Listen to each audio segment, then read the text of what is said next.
നമസ്കാരം. അനു ഓൺലൈനിലേക്ക് ഏവർക്കും സ്വാഗതം. 10ാം തരത്തിലെ അടിസ്ഥാന പാഠാവലി 3ാമത്തെ യൂണിറ്റ് അറിവിന്നറിവായി നിറവായി. ഈ യൂണിറ്റിലെ ആദ്യത്തെ പാഠമാണ് ഇന്നത്തെ ക്ലാസ്. വി.ടി. ഭട്ടതിരിപ്പാട് രചിച്ച അടുക്കളയിൽ നിന്ന് അരങ്ങത്തേക്ക് എന്ന നാടകത്തിന് സ്വാതന്ത്ര്യ സമര സേനാനിയും സാമൂഹിക പരിഷ്കർത്താവുമായ കെ കേളപ്പൻ എഴുതിയ അവതാരികയാണ് ചരിത്രം രചിച്ച നാടകം എന്ന പാഠഭാഗം. ഇനി നമുക്ക് പ്രവേശകത്തിലേക്ക് പോകാം. NV കൃഷ്ണവാര്യർ എഴുതിയ പുസ്തകങ്ങൾ എന്ന കവിതയിലെ വരികളാണ് പ്രവേശകമായി കൊടുത്തിരിക്കുന്നത്. ജ്ഞാനപൂർത്തിയിൽ ജീവിത സത്യം മാനവൻ കാണുമെന്നുള്ള കാര്യം പുസ്തകങ്ങളിൽ സഞ്ചിതമത്രേ മർത്യ വിജ്ഞാന സാരസർവസ്വം. അറിവിനെക്കുറിച്ചുള്ള കവിയുടെ നിരീക്ഷണങ്ങളോട് നിങ്ങൾ എത്രമാത്രം യോജിക്കുന്നു? അഭിപ്രായങ്ങൾ അവതരിപ്പിക്കുക. ജ്ഞാനപൂർത്തിയിലൂടെയാണ് മനുഷ്യൻ ജീവിത സത്യം കണ്ടെത്തുന്നത്. എല്ലാ അറിവും അറിവാണ്. അറിവ് അന്വേഷണമാണ്. അന്വേഷണത്തിൻ്റെ അവസാനമാണ് സാക്ഷാത്കാരം.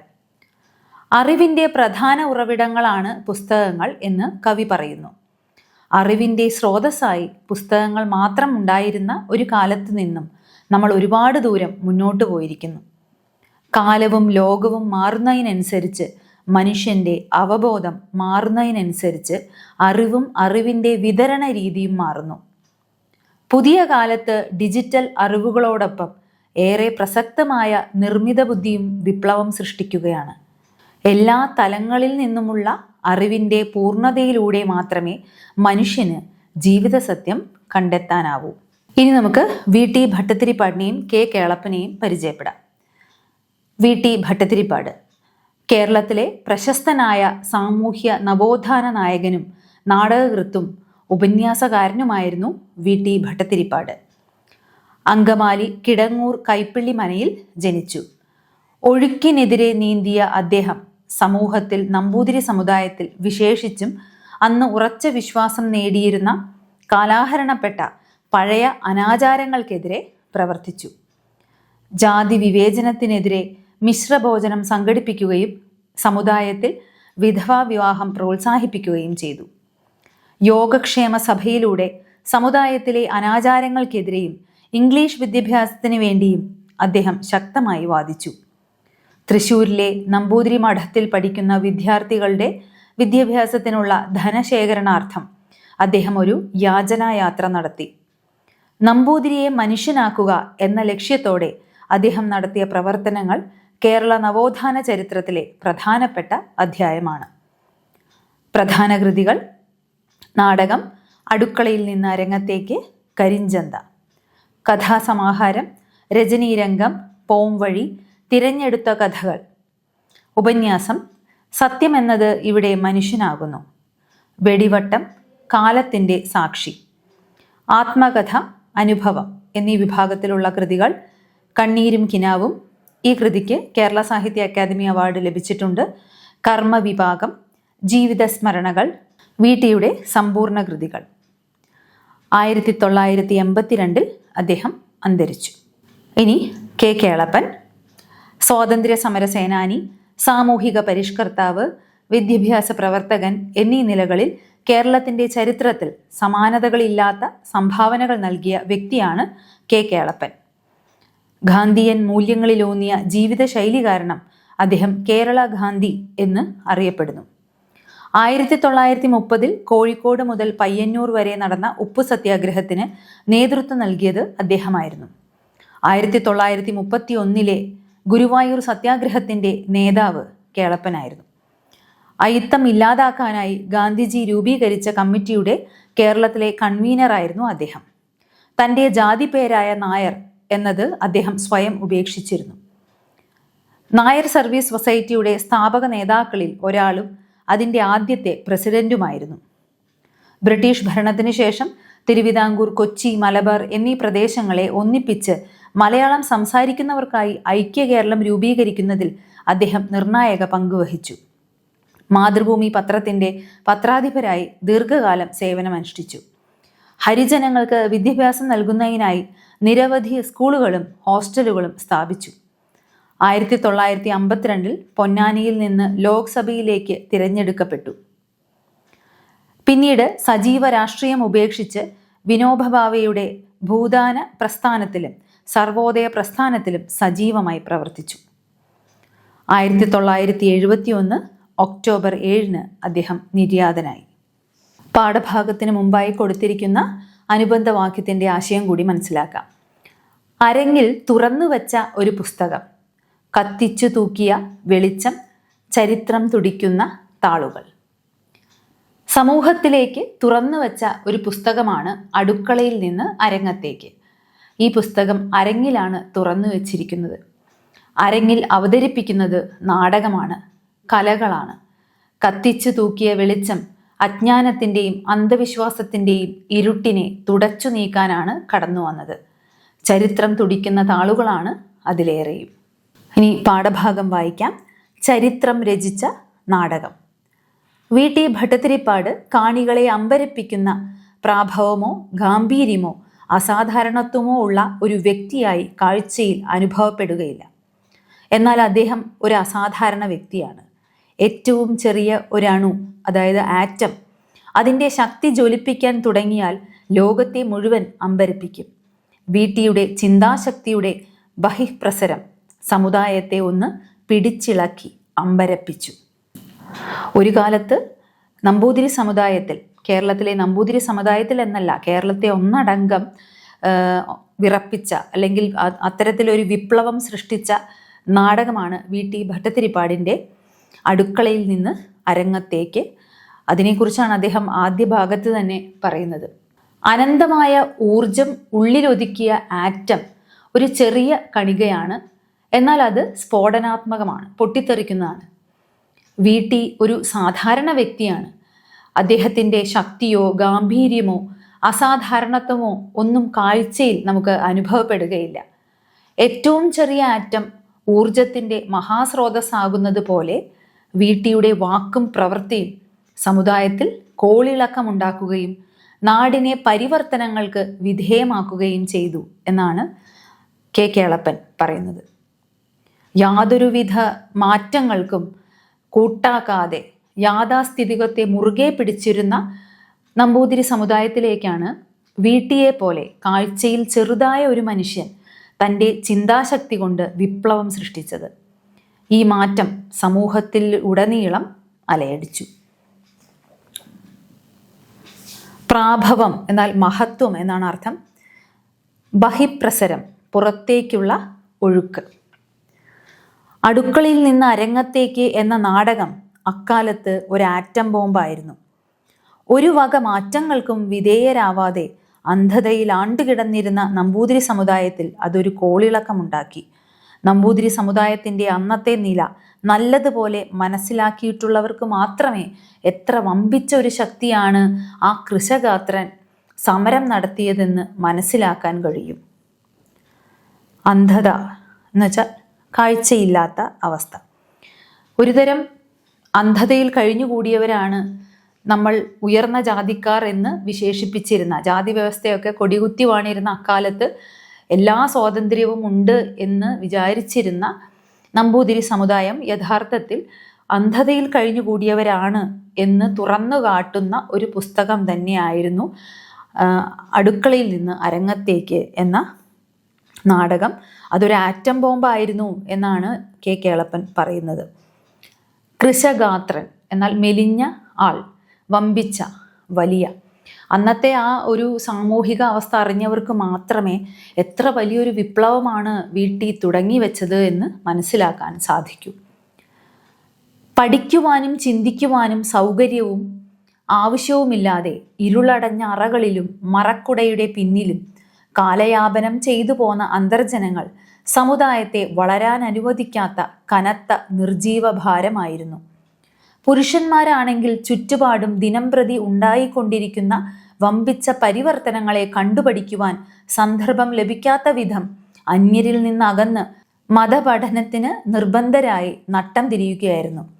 ഭൂവുടമകളും ധനികരുമായ സമുദായാംഗങ്ങൾക്കെന്ന പോലെ തന്നെ നിർധനർക്കും ജീവിത ക്ലേശങ്ങളാണ് സമുദായത്തിൽ പരിവർത്തനമുണ്ടാക്കുന്ന ഒരു പ്രേരക ശക്തിയെങ്കിൽ ആ കാരണത്താൽ നമ്പൂതിരി സമുദായത്തിൽ ഒരു വിപ്ലവം ഉണ്ടാകുമായിരുന്നില്ല. നമ്പൂതിരി സമുദായത്തിലെ സ്ത്രീകൾക്ക് പഠിക്കുവാനോ അല്ലെങ്കിൽ അവരുടേതായ രീതിയിൽ എന്തെങ്കിലും ഒരു കല വികസിപ്പിച്ചെടുക്കാനോ യാതൊരു സൗകര്യവും അല്ലെങ്കിൽ അവർക്കത് ആവശ്യമേ ഇല്ല എന്ന മട്ടിൽ, അതല്ലെങ്കിൽ അത്തരത്തിലൊരു ഇരുളടഞ്ഞ ജീവിതമായിരുന്നു അവരുടേത്. മറക്കുട ഇല്ലാതെ അവർക്ക് പുറത്തേക്ക് ഇറങ്ങാൻ പറ്റുമായിരുന്നില്ല. അതായത് സ്വയം അവരെ മറച്ചു പിടിക്കുന്ന രീതിയിലാണ് അവർ പുറത്തേക്ക് ഇറങ്ങുക. അന്യരാരും, പ്രത്യേകിച്ച് അന്യപുരുഷന്മാരാരും അവരെ കാണരുത് എന്നൊരു കനത്ത നിയമം അവർക്ക് ഉണ്ടായിരുന്നു. അധികവും അവർ പുറത്തേക്ക് ഇറങ്ങുന്നത് അമ്പലങ്ങളിലേക്കാണ്. ആ സമയത്ത് പോലും മറക്കുടയുടെ സഹായത്തോടു കൂടി മാത്രമേ അവർക്ക് പുറത്തേക്ക് ഇറങ്ങാൻ സാധിക്കുള്ളൂ. ഒരർത്ഥത്തിൽ ലോകത്തിൽ നിന്ന് തന്നെ അല്ലെങ്കിൽ പുറം ലോകത്തു നിന്ന് തന്നെ അകറ്റി നിർത്തപ്പെട്ട ഒരു വിഭാഗമായിരുന്നു അന്തർജനങ്ങൾ. അന്തർജനങ്ങൾ എന്നാൽ നമ്പൂതിരി സ്ത്രീകളെയാണ് അന്തർജനങ്ങൾ എന്ന് വിശേഷിപ്പിക്കുന്നത്. കാലയാപനം എന്ന് വെച്ചാൽ കാലത്തെ കഴിച്ചു കൂട്ടുക, മറ്റൊരർത്ഥത്തിൽ ഉപജീവനം എന്നൊക്കെയാണ് അർത്ഥം. ഇവിടെ ഉപജീവനം എന്നതിനേക്കാൾ മറക്കുടയ്ക്കുള്ളിൽ ഇരുണ്ടൊരു ലോകത്ത് എങ്ങനെയെങ്കിലും ജീവിതം തള്ളി നീക്കുക. അവരുടെ ലോകത്ത് നിറങ്ങളില്ല, സ്വപ്നങ്ങളില്ല, ആഗ്രഹങ്ങളില്ല, ലക്ഷ്യങ്ങളില്ല എന്നിങ്ങനെയാണ് അവരുടെ ജീവിതം. ഇനി ഇത്തരത്തിലുള്ള അന്തർജനങ്ങൾ അവരുടെ സമുദായത്തെ വളരാൻ അനുവദിക്കാത്ത കനത്ത നിർജീവ ഭാരമായിരുന്നു. ഒരിക്കലും ഉയർച്ചയില്ല. അവരുടേതായ രീതിയിലേക്ക് ഒരു വളർച്ച ആ സമുദായത്തിന് ഉണ്ടാക്കാൻ കഴിയാത്ത വിധം ഇവർ കനത്ത ഒരു തടസ്സമായിരുന്നു എന്നാണ് പറയുന്നത്. ഇനി പുരുഷന്മാരുടെ കാര്യമാണെങ്കിൽ പുറത്തു നടക്കുന്ന പലതരത്തിലുള്ള പരിവർത്തനങ്ങൾ, മാറ്റങ്ങൾ. ഒരു കാലത്ത് കേരളം മൊത്തം എല്ലാ സമുദായങ്ങളിലും നവോത്ഥാനം അതിൻ്റെ അലയൊലികൾ കേട്ടുകൊണ്ടിരുന്ന സമയത്ത് പോലും ആ പരിവർത്തനങ്ങളൊന്നും വകവയ്ക്കാതെ അല്ലെങ്കിൽ അതൊന്നും നമ്മളെ ബാധിക്കുന്ന കാര്യമല്ല എന്ന മട്ടിൽ അവരുമായിട്ടൊന്നും സമ്പർക്കമില്ലാത്ത രീതിയിൽ അന്യരിൽ നിന്ന് അകന്ന് മതപഠനം മാത്രം നടത്തിക്കൊണ്ടിരുന്ന ഒരു കൂട്ടരായിരുന്നു ഈ നമ്പൂതിരി സമുദായത്തിലെ പുരുഷന്മാർ. ഇനി പറയുന്നത് എന്തുകൊണ്ടാണ് മറ്റു സമുദായക്കാർ, പ്രത്യേകിച്ചും താണജാതിയിലുള്ള സമുദായക്കാർ, അവർക്കിടയിൽ വിപ്ലവം ഉണ്ടാകാനുള്ള ഒരു കാരണം അവരെ അത്തരത്തിൽ അടിച്ചമർത്തപ്പെടുകയും അല്ലെങ്കിൽ അവർക്ക് നേരെ ഉണ്ടായ ചൂഷണങ്ങളും ജീവിത ക്ലേശങ്ങളും ദാരിദ്ര്യവും ഒക്കെയാണ് ഇത്തരത്തിലൊരു മാറ്റം അനിവാര്യമാണ് എന്ന തോന്നലിന് കാരണമായത്. അങ്ങനെ ഒരു കാരണം നമ്പൂതിരി സമുദായത്തിന് ഉണ്ടായിരുന്നില്ല. കാരണം എല്ലാ തരത്തിലുള്ള അംഗീകാരം ലഭിച്ച് സുഖലോലുപതയിൽ കഴിഞ്ഞിരുന്ന ഒരു വർഗമാണ് അല്ലെങ്കിൽ ഒരു കൂട്ടരാണ് നമ്പൂതിരി സമുദായം. അതുകൊണ്ട് ആ കാരണം കൊണ്ട് നമ്പൂതിരി സമുദായത്തിൽ ഒരു വിപ്ലവമോ അല്ലെങ്കിൽ ഒരു പരിവർത്തനമോ ഉണ്ടാകാൻ സാധ്യത ഉണ്ടായിരുന്നില്ല. മൂത്തപുത്രനു മാത്രം സജാതീയ വിവാഹം, ബാക്കി അംഗങ്ങൾക്ക് നായർ കുടുംബങ്ങളിൽ സംബന്ധം. സ്ത്രീകൾക്കാണെങ്കിൽ മനുഷ്യ സമുദായത്തിൽ നിന്ന് എന്നു തന്നെ പറയട്ടെ, ബഹിഷ്കൃതരായി സാപത്യം കൊണ്ടുള്ള ക്ലേശങ്ങളെ അമ്പലങ്ങളിലും വീട്ടിനകത്തുള്ള മതാനുഷ്ഠാനങ്ങളിലും വിസ്മരിച്ചു കൊണ്ടുള്ള ഒരു ജീവിതം. അത്തരമൊരു സമുദായത്തെ സ്വന്തം അധപതനത്തിനുള്ള കാരണങ്ങളിലേക്ക് ഹഠാത് ആകർഷിച്ച് സമുദായത്തെ പരിവർത്തനം ചെയ്യുക എന്നതാണ് വീട്ടി നിർവഹിച്ച ദുഷ്കര കൃത്യം. നമ്പൂതിരി സമുദായത്തിൽ മൂത്ത പുത്രനു മാത്രമാണ് നമ്പൂതിരി സമുദായത്തിലുള്ള ഒരു സ്ത്രീയെ വിവാഹം കഴിക്കാൻ അവകാശമുണ്ടായിരുന്നുള്ളൂ. മറ്റുള്ള, അതായത് ആ മൂത്ത പുത്രന് താഴെയുള്ള ആൺസന്തതികൾക്ക് നായർ കുടുംബങ്ങളിൽ നിന്ന് സംബന്ധമാകാം. അങ്ങനെ സംബന്ധം ചെയ്യുമ്പോഴുണ്ടാകുന്ന ഒരു ഗുണം, നമ്പൂതിരി സമുദായത്തിനുണ്ടാകുന്ന ഒരു ഗുണം എന്തെന്നാൽ, ഇങ്ങനെ സംബന്ധം ചെയ്യുന്ന നായർ സ്ത്രീക്കോ അതിലുണ്ടാകുന്ന കുഞ്ഞുങ്ങൾക്കോ ഒന്നും ചിലവിന് കൊടുക്കേണ്ട എന്നുള്ളതാണ്. ഈ പുരുഷനുമായിട്ടുള്ള നമ്പൂതിരി സമുദായത്തിലുള്ള ഈ പുരുഷൻ്റെ സ്വത്തിലോ ഒന്നും അവകാശപ്പെടാൻ അധികാരമില്ല എന്നുള്ളതാണ്. ഒരർത്ഥത്തിൽ അത്തരത്തിൽ ഒരു സമ്പത്ത് വിഭജിച്ചു പോകാതിരിക്കാൻ അവർ തന്നെ കണ്ടെത്തിയ ഒരു സൂത്രം തന്നെയായിരുന്നു അത്. അതുകൊണ്ടാണ് മൂത്തപുത്രന് മാത്രം സ്വജാതിയിൽ നിന്ന്, സജാതീയ വിവാഹം എന്ന് വെച്ചാൽ സ്വന്തം ജാതിയിൽ നിന്ന് വിവാഹം കഴിക്കാൻ പാടുള്ളൂ എന്നുള്ളത്. മറ്റ് നായർ കുടുംബങ്ങളിലുള്ള സ്ത്രീകൾക്ക് ഒരിക്കലും ഈ നമ്പൂതിരി ആയിട്ടുള്ള ഭർത്താവിൻ്റെ മേൽ അവകാശം സ്ഥാപിക്കാനില്ല എന്നുള്ളതാണ്. കുഞ്ഞുങ്ങൾക്കോ അല്ലെങ്കിൽ ഭാര്യയ്ക്കോ ഒന്നും സ്വത്തിൽ അവകാശമില്ല എന്നുള്ളതാണ് ഒന്ന്. ഇനി ഇതേ കാരണം കൊണ്ട് തന്നെ നമ്പൂതിരി സ്ത്രീകളുടെ അവസ്ഥ വളരെ പരിതാപകരമായിരുന്നു. കാരണം നമ്പൂതിരി സ്ത്രീകൾക്ക് നമ്പൂതിരി സമുദായത്തിലുള്ള പുരുഷന്മാരെ കിട്ടാൻ വഴിയില്ല. കാരണം മൂത്ത ആൾ മാത്രമാണ് സ്വന്തം ജാതിയിൽ നിന്ന് വിവാഹം കഴിക്കുന്നത്. മറ്റുള്ള താഴെയുള്ള പുരുഷന്മാർ, അപ്പൻ നമ്പൂതിരിമാരൊക്കെ നായർ സംബന്ധമായതുകൊണ്ട് തന്നെ നമ്പൂതിരി സമുദായത്തിലെ സ്ത്രീകൾ പലർക്കും വിവാഹം കഴിക്കാൻ കഴിയാതെ വന്നു. അങ്ങനെ ആയപ്പോഴാണ് വിവാഹം കഴിച്ചിട്ടുള്ള മൂത്ത ആൾക്ക് തന്നെ എത്ര വേണമെങ്കിലും വേളിയാവാം എന്നൊരു നിയമം വന്നത്. അതുകൊണ്ട് തന്നെ 70, 80, 90 ഒക്കെ വയസ്സുള്ള നമ്പൂതിരിമാർ 16, 17, 18 വയസ്സുള്ള നമ്പൂതിരി സ്ത്രീകളെ വിവാഹം കഴിക്കേണ്ട അവസ്ഥയിലേക്ക് എത്തി. അധികം താമസിയാതെ തന്നെ അവർ വിധവകളാവും. അപ്പം ഇത്തരത്തിലൊരു നരകതുല്യമായ ജീവിതമാണ് നമ്പൂതിരി സ്ത്രീകൾ അനുഭവിച്ചിരുന്നത്. ബഹിഷ്കൃതരാവുക എന്നാൽ പുറന്തള്ളപ്പെടുക എന്നാണ്. സാപത്ന്യം എന്നാൽ ഭർത്താവിൻ്റെ മറ്റൊരു ഭാര്യ. ഇത്തരത്തിൽ മൂത്ത ആൾക്ക് എത്ര വേണമെങ്കിലും വേളിയാവാം എന്ന് വരുമ്പോൾ അയാൾക്ക് 3, 4, 5 വേളി വരെ ആവാം. അങ്ങനെ വരുമ്പോൾ മൂത്ത ആൾ വിവാഹം കഴിച്ചിട്ടുള്ള മറ്റു ഭാര്യമാരിൽ നിന്ന് ഏൽക്കേണ്ടി വരുന്ന ബുദ്ധിമുട്ടുകൾ, ക്ലേശങ്ങൾ, വാക്കുതർക്കങ്ങൾ, ഇങ്ങനെയുള്ള പലതിനും കാരണമായി അവരുടെ ജീവിതം.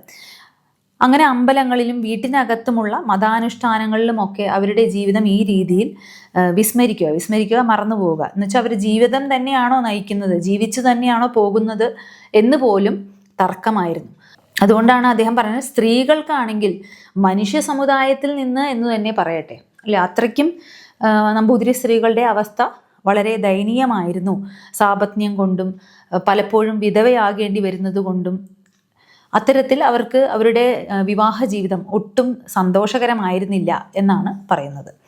അത്തരം ഒരു സമുദായത്തെയാണ് സ്വന്തം അധപതനത്തിനുള്ള കാരണങ്ങളിലേക്ക് ഹഠാത് ആകർഷിക്കുക, ഏറ്റവും അധികം ആകർഷിക്കുക, സമുദായത്തെ പരിവർത്തനം മാറ്റം വരുത്തുക എന്ന ഉദ്ദേശത്തോടുകൂടി വീട്ടി നിർവഹിച്ച ദുഷ്കര കൃത്യം എന്നാണ് പറയുന്നത്. ദുഷ്കരം എന്നാൽ ഏറെ പ്രയാസമുള്ളത്. അത്തരത്തിലൊരു മാറ്റമാണ് അദ്ദേഹം ഈ ഒരു നാടകത്തിലൂടെ കൊണ്ടുവരാൻ ശ്രമിച്ചത്. അത് വലിയ കോളിളക്കങ്ങൾ ഉണ്ടാക്കിയെങ്കിലും നമ്പൂതിരി സമുദായത്തിലെ യുവാക്കൾക്കിടയിൽ, പ്രത്യേകിച്ചും സ്ത്രീകൾക്കിടയിൽ ചിന്തിക്കാനും വീണ്ടും പഠിക്കാനും അല്ലെങ്കിൽ അവർക്കും അവസരങ്ങളുണ്ട് എന്ന ബോധ്യം വരുത്താനും ഒക്കെ സാധിച്ചു എന്നുള്ളതാണ്. തുടർന്ന് വായിക്കാം. തൽഫലമായി യുവാക്കൾ ആ വേദാധ്യയനത്തെ എതിർത്തു, പരിവേദനം നടപ്പാക്കി. മറക്കുട തല്ലിപ്പൊളിച്ച് സ്ത്രീകൾ പുറത്തു വന്നു. പുരുഷന്മാരോടൊപ്പം സ്ത്രീകളും ആധുനിക വിദ്യാഭ്യാസത്തിന് മുതിർന്നു. വിധവാ വിവാഹം നടത്തി. അങ്ങനെ മറ്റു സമുദായങ്ങളോടൊപ്പം മുന്നോട്ട് നീങ്ങുവാൻ നമ്പൂതിരി സമുദായം അരയും തലയും മുറുക്കി. ഈ മാറ്റങ്ങൾക്ക് നേതൃത്വം കൊടുത്തത് വീട്ടിയാണ്. അദ്ദേഹം ഉപയോഗിച്ച ആയുധങ്ങളിൽ ഏറ്റവും മൂർച്ച കൂടിയത് അടുക്കളയിൽ നിന്ന് അരങ്ങത്തേക്ക് എന്ന ഈ നാടകവുമാണ്. നമ്പൂതിരി സമുദായത്തെ ബാധിച്ച വ്യാധിക്ക് ഒരു വിദഗ്ധനായ വൈദ്യനെ പോലെയാണ് വീട്ടി ചികിത്സ നടത്തിയത്. ദീർഘനിദ്രയിൽ നിന്ന് സമുദായത്തെ ഉണർത്തുവാൻ ഒരു വിദ്വൽ പ്രസരം തന്നെ വേണമെന്ന് അദ്ദേഹം ഉറച്ചു. ഇങ്ങനെ വീട്ടിയെ പോലെയുള്ള ഒരു സാധാരണ മനുഷ്യൻ തുടങ്ങിവെച്ച ഈ ഒരു സംരംഭം, ഇതുകൊണ്ട് എന്തൊക്കെ ഗുണങ്ങളാണ് ഉണ്ടായത്? യുവാക്കൾക്കിടയിൽ മനസ്സിൽ അവർക്ക് ഉണ്ടായിരിക്കണം, മറ്റുള്ളവരെല്ലാം, പ്രത്യേകിച്ചും മറ്റുള്ള സമുദായങ്ങളെല്ലാം വിദ്യാഭ്യാസവും ഒക്കെ അതിനുവേണ്ടി മുന്നിട്ടിറങ്ങുമ്പോൾ ഇവിടെ മതപഠനം മാത്രമാണ് നടക്കുന്നത്, വേദാധ്യയനം മാത്രമാണ് നടക്കുന്നത്. അതുകൊണ്ട് തന്നെ ആ നമ്പൂതിരി യുവാക്കൾ വേദാധ്യയനത്തെ എതിർത്തു. സ്ത്രീകളും അതോടൊപ്പം മറക്കുട തല്ലിപ്പൊളിച്ച് പുറത്തു വന്നു എന്നാണ്. പുരുഷന്മാരോടൊപ്പം സ്ത്രീകൾക്കും ആധുനിക വിദ്യാഭ്യാസം വേണമെന്നുള്ള ആ ഒരു ആവശ്യത്തിലേക്ക് എത്തി. വിധവാ വിവാഹം നടത്തി. വിധവകൾ എന്നാൽ ശരിക്കും നരകതുല്യമായിട്ടുള്ള ജീവിതമാണ് അവർ പിന്നീട് അനുഭവിച്ചിരുന്നത്. കേവലം 15, 16 വയസ്സായിട്ടുള്ള വളരെ ചെറുപ്രായത്തിലുള്ള നമ്പൂതിരി സ്ത്രീകൾ ഇത്തരത്തിൽ വിധവകളായി പോകുന്നുണ്ടായിരുന്നു. അതിന് പരിഹാരം എന്ന നിലയിൽ വിധവാ വിവാഹം നടത്തി. ഇതൊക്കെ അക്കാലത്ത് ഉൾക്കൊള്ളാൻ പോലും കഴിയാത്തത്ര തരത്തിൽ ആചാരങ്ങളും അനുഷ്ഠാനങ്ങളും ഒക്കെ മുറുകെ പിടിച്ചിരുന്ന ഒരു സമുദായത്തിലാണ് ഇതൊക്കെ നടത്തിയത് എന്ന് ഓർക്കുമ്പോഴാണ് വീട്ടിയെ പോലെ സാധാരണക്കാരൻ എന്ന് തോന്നിക്കുന്ന ആ വ്യക്തിയുടെ അസാധാരണത്വത്തെക്കുറിച്ച് മനസ്സിലാക്കാൻ കഴിയുന്നത് എന്നാണ് കെ കേളപ്പൻ പറയുന്നത്. അദ്ദേഹം അതിനുവേണ്ടി ഉപയോഗിച്ച ഏറ്റവും ശക്തമായ മൂർച്ചയേറിയ ആയുധമാണ് അടുക്കളയിൽ നിന്ന് അരങ്ങത്തേക്ക് എന്ന നാടകം. വ്യാധി എന്നാൽ രോഗം. വിദഗ്ധനായ വൈദ്യൻ, വളരെ സമർത്ഥനായിട്ടുള്ള ഒരു ഡോക്ടറെ പോലെ അദ്ദേഹം എന്താണ് രോഗമെന്ന് കണ്ടെത്തുന്നു. തൻ്റെ സമുദായത്തിലെ രോഗം എന്താണെന്ന് കണ്ടെത്തി വിദഗ്ധമായി അതിനെ ചികിത്സിച്ച ഒരു വൈദ്യനാണ് വീട്ടി എന്നാണ് പറയുന്നത്. ദീർഘനിദ്ര, നീണ്ട ഉറക്കത്തിൽ നിന്ന് സമുദായത്തെ ഉണർത്താൻ ഒരു വിദ്വൽ പ്രസരം, അതായത് ഒരു ഇലക്ട്രിക് ഷോക്ക് തന്നെ വേണമെന്ന് അദ്ദേഹം ഉറച്ചിരുന്നു. ആ ഒരു വിദ്വൽ പ്രസരമാണ് അടുക്കളയിൽ നിന്ന് അരങ്ങത്തേക്ക് എന്നുള്ളത്. നാടകവേദിയിൽ വെച്ചുള്ള ആ ഓത്തുചൊല്ലൽ സമുദായത്തെ അരിശം കൊള്ളിച്ചു.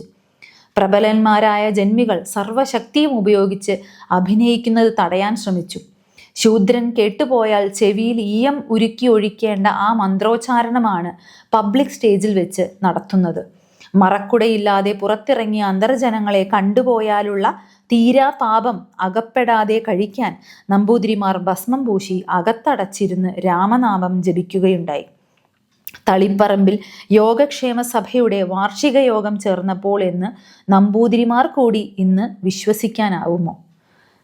അപ്പൊ നോക്കൂ, ഈ അടുക്കളയിൽ നിന്ന് അരങ്ങത്തേക്ക് എന്ന നാടക സമയത്ത് അതിൽ ഓത്തു ചൊല്ലുന്ന ഒരു രംഗം ഉണ്ട്. ഈ ഓത്തു ചൊല്ലുന്നത് മറ്റുള്ള ജാതിക്കാർ, പ്രത്യേകിച്ചും ശൂദ്രന്മാർ കേട്ടുപോയാൽ, അന്യജാതിക്കാർ കേട്ടുപോയാൽ ആ ചെവിയിൽ ഈയം ഉരുക്കി ഒഴിക്കേണ്ട അവസ്ഥയാണ്, ശിക്ഷയാണത്. അവർക്കാണ് ആ ശിക്ഷ. അങ്ങനെയുള്ള ആ മന്ത്രോച്ചാരണമാണ് പബ്ലിക് സ്റ്റേജിൽ വെച്ച് നടത്തുന്നത്. അതുകൊണ്ട് തന്നെ ഇത്തരത്തിലൊരു നാടകം അരങ്ങേറിയപ്പോൾ പല പ്രബലരായിട്ടുള്ള ജന്മികളും അവരുടെ സ്വാധീനം ഉപയോഗിച്ച് ഈ അഭിനയിക്കുന്നത് തടയാൻ ശ്രമിച്ചു.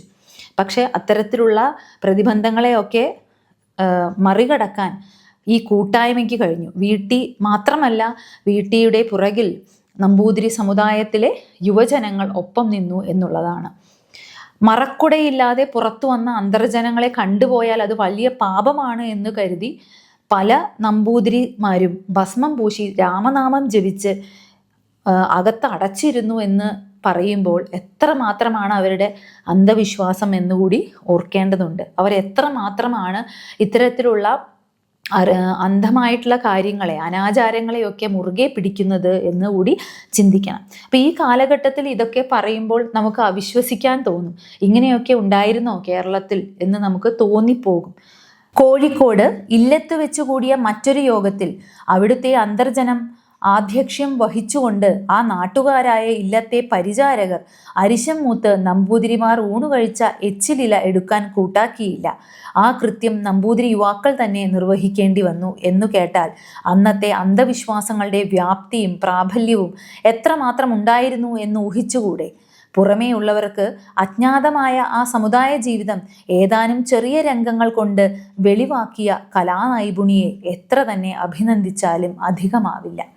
അപ്പം ഇവിടെ കോഴിക്കോട് വെച്ച് ഒരു യോഗത്തിൽ, നമ്പൂതിരിമാർ കൂടിയ ഒരു യോഗത്തിൽ ഒരു അന്തർജനമാണ് അധ്യക്ഷം വഹിച്ചത് എന്ന് മനസ്സിലാക്കി ആ നാട്ടുകാരായ പരിചാരകരാണ്, നമ്പൂതിരിമാരല്ല, ആ ഇല്ലത്തുള്ള പരിചാരകർ ദേഷ്യം കൊണ്ട് എന്ത് ചെയ്തു? നമ്പൂതിരിമാർ ഊണുകഴിച്ച എച്ചിലില എടുക്കാൻ കൂട്ടാക്കിയില്ല, അത് ആ യുവാക്കൾ തന്നെ നിർവഹിക്കേണ്ടി വന്നു എന്നൊക്കെ പറയുമ്പോൾ ആ അന്ധവിശ്വാസങ്ങളുടെ ആഴവും പരപ്പും എത്രമാത്രമുണ്ട് എന്ന് നമുക്ക് ഊഹിക്കാം.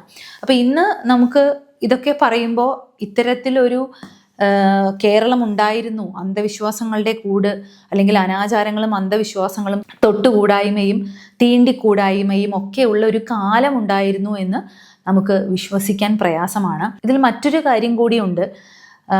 മറ്റുള്ള സമുദായങ്ങൾക്ക്, അതായത് നമ്പൂതിരിമാരെക്കാൾ താഴ്ന്ന ജാതിയിലുള്ള സമുദായങ്ങൾക്കാണ് പലപ്പോഴും ചൂഷണം ഏൽക്കേണ്ടി വന്നിട്ടുള്ളത്, പലപ്പോഴും അടിമത്തം അനുഭവിക്കേണ്ടി വന്നത്, ദാരിദ്ര്യം, ജീവിതക്ലേശം, ഇതൊക്കെയാണ് അവരുടെ ഉള്ളിൽ പ്രതിഷേധത്തിനുള്ള അഗ്നിയായിട്ട് മാറിയതെങ്കിൽ നമ്പൂതിരി സമുദായത്തിൽ അത്തരത്തിലൊന്നും ഉണ്ടായതേയില്ല. പക്ഷേ മറ്റാരും കാണാത്ത നരകതുല്യമായിട്ടുള്ള ഒരു അവസ്ഥ നമ്പൂതിരി സമുദായത്തിൽ ഉണ്ടായിരുന്നു എന്ന് വെളിപ്പെട്ടത് ഈ നാടകത്തിലൂടെയാണ്. അത് അദ്ദേഹം ഏതാനും ചെറിയ രംഗങ്ങൾ കൊണ്ട് വെളിപ്പെടുത്തി എന്നുള്ളത് അദ്ദേഹത്തിൻ്റെ കലാനൈപുണി തന്നെയാണ്. അത് എത്ര തന്നെ അഭിനന്ദിച്ചാലും അധികമാവില്ല എന്നാണ് ലേഖകൻ പറയുന്നത്. ഈ നാടകത്തിലെ സമുദായ ചിത്രീകരണം അതിശയോക്തി കലർന്നതല്ലേ, അതാണോ മുഴുവൻ പരമാർത്ഥം എന്ന് ചോദ്യത്തിന് അവകാശമുണ്ട്. മുഴുവൻ പരമാർത്ഥം അതല്ല. നമ്പൂതിരി സമുദായം അമൂല്യങ്ങളായ പലതും രാജ്യത്തിന് പ്രദാനം ചെയ്തിട്ടുണ്ട്. ഒന്നാന്തരം കവികൾ നമ്പൂതിരി സമുദായത്തിൽ ഉണ്ടായിട്ടുണ്ട്. സുപ്രസിദ്ധ വൈദ്യന്മാർ നമ്പൂതിരിമാരായിരുന്നു. മഹാപണ്ഡിതന്മാരും ശാസ്ത്രജ്ഞന്മാരും അവർക്കിടയിൽ ഉണ്ടായിരുന്നു. എന്നാൽ നമ്പൂതിരി സമുദായത്തിൻ്റെ ധനസ്ഥിതിയും സമുദായത്തിൽ അവർക്കുണ്ടായിരുന്ന അഗ്രിമ സ്ഥാനവും നോക്കുമ്പോൾ എത്രയും വിരളമായിരുന്നു സമുദായത്തിൻ്റെ നേട്ടമെന്ന് സമ്മതിച്ചേ തീരൂ. സമുദായത്തെ ഉദ്ധരിക്കുക തൻ്റെ ജീവിത ലക്ഷ്യമായി കരുതിയ വീട്ടി സമുദായത്തിൻ്റെ കേടുപാടുകളെ പൊക്കി കാണിച്ചിട്ടുണ്ടെങ്കിൽ അതിൽ ആശ്ചര്യപ്പെടാനില്ലല്ലോ. എന്നാൽ ഈ നാടകത്തിലെ പല സമുദായ ചിത്രീകരണവും വാസ്തവമുള്ളതാണോ അതോ അത് അതിശയോക്തി കലർന്നതാണോ എന്ന ചോദ്യം ഉയർന്നു വരുന്നുണ്ടെങ്കിൽ മുഴുവൻ അത് സത്യമല്ല എന്നാണ് പറയുന്നത്. പക്ഷെ അതേസമയം നമ്പൂതിരി സമുദായത്തിൽ അമൂല്യങ്ങളായിട്ടുള്ള പലതും നാടിന് സംഭാവന ചെയ്തിട്ടുണ്ട്. ധാരാളം കവികൾ ഉണ്ടായിട്ടുണ്ട്, പ്രസിദ്ധരായിട്ടുള്ള വൈദ്യന്മാരുണ്ടായിട്ടുണ്ട്, മഹാപണ്ഡിതന്മാരും ശാസ്ത്രജ്ഞന്മാരും ഒക്കെ ഈ നമ്പൂതിരി സമുദായത്തിൽ ഉണ്ടായിട്ടുണ്ട്. പക്ഷേ അന്ന് നമ്പൂതിരി സമുദായത്തിന് ലഭിച്ചിരുന്ന സമൂഹത്തിലെ ഉയർന്ന സ്ഥാനവും അവരുടെ ധനസ്ഥിതിയും ആ പ്രൗഢിയും ഒക്കെ വെച്ച് നോക്കുമ്പോൾ നമ്പൂതിരി സമുദായത്തിൽ നിന്നുണ്ടായിട്ടുള്ള സംഭാവനകളൊക്കെ വിരളമാണ് എന്ന് സമ്മതിച്ചേ പറ്റൂ. എന്നുവെച്ചാൽ അത്രത്തോളം അവർക്ക് എന്തും നാടിനു വേണ്ടി ചെയ്യാൻ കഴിയുമായിരുന്നു അവരുടെ അന്നത്തെ സ്ഥിതി വെച്ച് നോക്കുമ്പോൾ. പക്ഷേ ഈ അനാചാരങ്ങളും അന്ധവിശ്വാസങ്ങളും ഒക്കെ അവരെ അതിൽ നിന്ന് പിന്തിരിപ്പിച്ചു എന്നുള്ളതാണ് സത്യം. പലരും മതപഠനത്തിൽ ഒതുങ്ങിപ്പോയി, ആധുനിക വിദ്യാഭ്യാസം അവർക്ക് ലഭിച്ചില്ല. അപ്പോൾ ഇതൊക്കെ കൊണ്ട് തന്നെ കൂടുതൽ പ്രഗത്ഭരായിട്ടുള്ള വ്യക്തികൾ അവരുടെ കഴിവുകൾ ഉള്ളിൽ തന്നെ വെച്ച് കാലം കഴിച്ചുപോയി എന്നുള്ളതാണ്. അതുകൊണ്ടാണ് വീട്ടി സമുദായത്തെ ഉദ്ധരിക്കുക എന്ന് വെച്ചാൽ മാറ്റം വരുത്തുക, പരിവർത്തനം നടത്തുക എന്ന് ലക്ഷ്യമായി കരുതിയ ജീവിത ലക്ഷ്യമായിട്ട് അദ്ദേഹം കരുതി അതിൻ്റെ കേടുപാടുകളെ ധൈര്യപൂർവ്വം എടുത്തു കാണിച്ചു. ധൈര്യപൂർവ്വം എന്ന് തന്നെ പറയണം. അന്ന് സമുദായത്തിന് വിരുദ്ധമായിട്ട് എന്ത് ചെയ്താലും തറവാട്ടിൽ നിന്ന് പുറത്താക്കുകയോ അല്ലെങ്കിൽ സ്വത്തിന് അവകാശം ലഭിക്കാതിരിക്കുകയോ എല്ലാ തരത്തിലുള്ള ഭീഷണികളും അന്ന് ഉണ്ടായിരുന്നിട്ട് പോലും അദ്ദേഹം അതൊന്നും വകവയ്ക്കാതെ അത് തൻ്റെ ജീവിത ലക്ഷ്യമാക്കി എടുത്തു എന്നുള്ളതാണ്. അതിൽ ആശ്ചര്യപ്പെടാനില്ല എന്നാണ് പറയുന്നത്. ഒരിക്കൽ വീട്ടി അരങ്ങിൽ ഈ നാടകം അവതരിപ്പിക്കുന്ന സമയത്ത് അത് നടത്താതിരിക്കാൻ വേണ്ടി സ്വന്തം ജ്യേഷ്ഠൻ തന്നെ അദ്ദേഹത്തെ കൊല്ലാൻ ശ്രമിച്ചു എന്നുകൂടി പറയുമ്പോൾ എത്രത്തോളം അന്ധതയിൽ കഴിഞ്ഞിരുന്നവരാണ് ഈ നമ്പൂതിരി സമുദായം എന്ന് ഓർക്കേണ്ടിയിരിക്കുന്നു. ആ സമുദായ നിലയെല്ലാം മാറിക്കഴിഞ്ഞു. നമ്പൂതിരി സമുദായം വളരെയധികം മുന്നോട്ട് പോയി എന്നാണെങ്കിൽ ചരിത്രപരമായി ഈ പുസ്തകത്തിന് ഒരു പ്രാധാന്യമുണ്ട്. സമുദായത്തിലെ എത്രയും പ്രധാനമായ ഒരു പരിവർത്തന ദശയെ അത് കുറിക്കുന്നു എന്നോർക്കണം. പാറ പോലെ ഉറച്ചുകിടന്ന ഇഴുകിപ്പിടിച്ച ആചാരങ്ങളാകുന്ന വൻ ഭിത്തികൾ കൊണ്ട് രക്ഷിച്ചു പോന്ന യാഥാസ്ഥിതികത്വത്തെ പുറമേ നിന്ന് ആക്രമിച്ച് മാറ്റുക സാധ്യമായിരുന്നില്ല. അതിനുള്ളിൽ നിന്നുള്ള ഒരു പൊട്ടിത്തെറിയാണ് ആ കോട്ടയെ ഭേദിച്ചത്. അതിനു നേതൃത്വം വഹിച്ചത് വീട്ടിയാണ്. അതിനുപയോഗിച്ച ബോംബാണ് അടുക്കളയിൽ നിന്ന് അരങ്ങത്തേക്ക്. ആ പരമാർത്ഥം വളരെ പേർ ധരിച്ചിരിക്കില്ല. അപ്പോൾ ഇന്ന് അതൊക്കെ മാറി. ഇന്ന് നമ്പൂതിരി സമുദായം ഏറെ മാറി, വളരെ പരിഷ്കാരമുള്ള ഒരു സമുദായമായിട്ട് മാറി. എന്നാൽ ഈ മാറ്റത്തിന് കാരണമായത് ഈ പുസ്തകമാണ് എന്നുള്ളതാണ്. അതിന് പ്രധാന പങ്കുണ്ട്. അല്ലെങ്കിൽ ഈ നാടകത്തിന്, അടുക്കളയിൽ നിന്ന് അരങ്ങത്തേക്ക് എന്ന നാടകത്തിന് ഈ നമ്പൂതിരി സമുദായത്തിൻ്റെ ഉയർച്ചയിൽ സുപ്രധാനമായ ഒരു പങ്കുണ്ട് എന്നാണ് പറയുന്നത്. ഇതുപോലെ പാറ പോലെ ഉറച്ചു നിന്ന ആചാരങ്ങളും അന്ധവിശ്വാസങ്ങളുടെയും വൻഭിത്തികൾക്കുള്ളിൽ നിന്നുകൊണ്ട് മാത്രമേ അതിനെ ആക്രമിക്കാൻ കഴിയുള്ളൂ. പുറമേ നിന്ന് ആ വൻകോട്ട തകർക്കാൻ സാധ്യമല്ല എന്ന് മനസ്സിലാക്കിയ വീട്ടി നമ്പൂതിരി സമുദായത്തിനുള്ളിൽ നിന്ന് തന്നെയാണ് ആ ബോംബ് എറിഞ്ഞത് എന്നാണ് പറയുന്നത്. അങ്ങനെ നോക്കുമ്പോൾ അതിന് ഉപയോഗിച്ച ഏറ്റവും ശക്തമായ ബോംബാണ് അടുക്കളയിൽ നിന്ന് അരങ്ങത്തേക്ക്. മറ്റൊരു അർത്ഥത്തിൽ പറഞ്ഞാൽ ആറ്റം ബോംബ് തന്നെയാണ്. കാഴ്ചയിൽ ചെറുതെങ്കിലും വളരെയധികം ഊർജം ഉള്ളിലൊളിപ്പിച്ച ആറ്റം ബോംബ് തന്നെയായിരുന്നു അടുക്കളയിൽ നിന്ന് അരങ്ങത്തേക്ക് എന്ന സത്യം എത്ര പേരാണെന്ന് മനസ്സിലാക്കിയിട്ടുള്ളത്. അത് പലരും ഇന്ന് അറിഞ്ഞു കാണില്ല എന്ന് പറഞ്ഞുകൊണ്ടാണ് അവതാരിക കെ കേളപ്പൻ അവസാനിപ്പിക്കുന്നത്. 1929 വീട്ടി എഴുതിയ ഈ നാടകം കേരള നവോത്ഥാന ചരിത്രത്തിലെ തിളക്കമുള്ള അധ്യായമാണ്. അക്കാലത്ത് നമ്പൂതിരി സമുദായത്തിൽ നിലനിന്നിരുന്ന അനാചാരങ്ങളെയും യാഥാസ്ഥിതികത്വത്തെയും തുറന്നു കാണിക്കുകയും അകത്തളങ്ങളിൽ സ്ത്രീകൾ അനുഭവിക്കുന്ന യാതനകളെ പ്രതിരോധിക്കുകയും ചെയ്ത അടുക്കളയിൽ നിന്ന് അരങ്ങത്തേക്ക് എന്ന നാടകം കല സാമൂഹിക പരിവർത്തനത്തിന് എങ്ങനെ വഴിതെളിയിക്കുന്നു എന്നതിന് ഉത്തമ ഉദാഹരണമാണ്. ഈ നാടകം സൃഷ്ടിച്ച സാമൂഹിക പ്രതിഫലനത്തിൻ്റെ പ്രാധാന്യം അടയാളപ്പെടുത്തുന്നതാണ് കെ കേളപ്പൻ്റെ ഈ അവതാരിക. പാഠഭാഗത്തിൻ്റെ ആശയം ഏവരും മനസ്സിലാക്കി കാണുമെന്ന് കരുതുന്നു. അടുത്ത ക്ലാസ്സിൽ പാഠഭാഗവുമായി ബന്ധപ്പെട്ട ചോദ്യോത്തരങ്ങളാണ്. ഇന്നത്തെ ക്ലാസ് ഇവിടെ അവസാനിപ്പിക്കുകയാണ്. നന്ദി, നമസ്കാരം.